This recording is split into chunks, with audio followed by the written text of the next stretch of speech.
Paul, full-blooded and quite entertaining game. How did you see it go?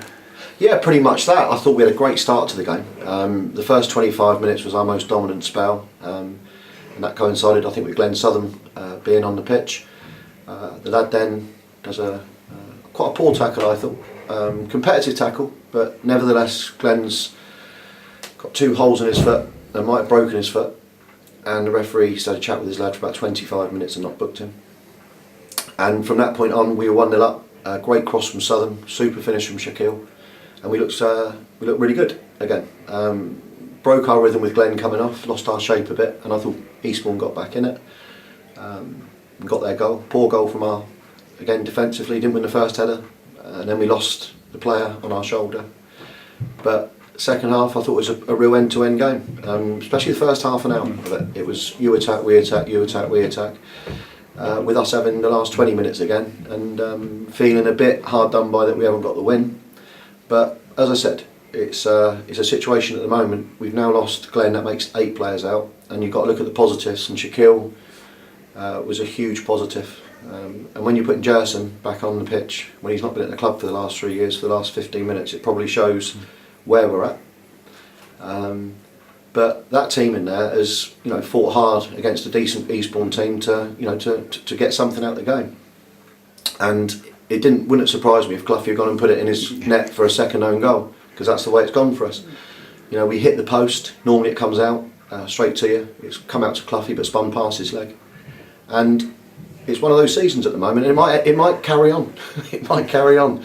But I've got to the point where I'm not going to worry about it anymore. The lads are giving us everything. They're training their socks off. Bairdy's come in, and we're going to get really well organised, and we are getting organised. And again, sometimes I've won games in the past and driven away from this ground or an away ground not happy, because I know we're not right. We conceivably should have had 12 points out of the last 4 games. We haven't.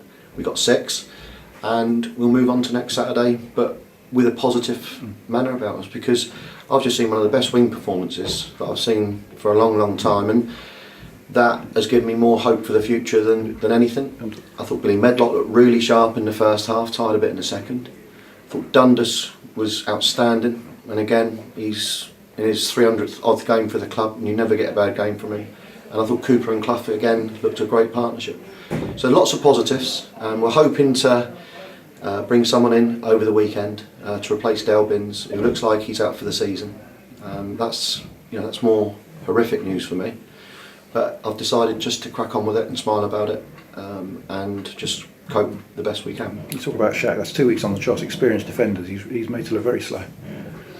Yeah, well, what he has got is obviously pace, but what we asked him to do this week was to show us, because he said, I've got a few tricks in my locker as well. I said, when you get in that final third, if you want to start throwing a few of your step overs in and your FIFA 2015 moves, go and do it. And what we've asked him and Billy to do is to go and enjoy their football. No pressure. Go and play, go and enjoy it in that final third. And I thought you saw, as I said, a great performance from him today. And then you saw the opposite from a centre forward, who put in a Sunday pub performance, and another week he'll put in a Premiership performance. And I did say we'd get that, so that's my fault, because I did know that was the case. But he's got 6 goals in 11 games. But we're looking for a striker to bring in. Jesse's now put himself at risk of not being picked for next Saturday, if I had 11 more players to pick from.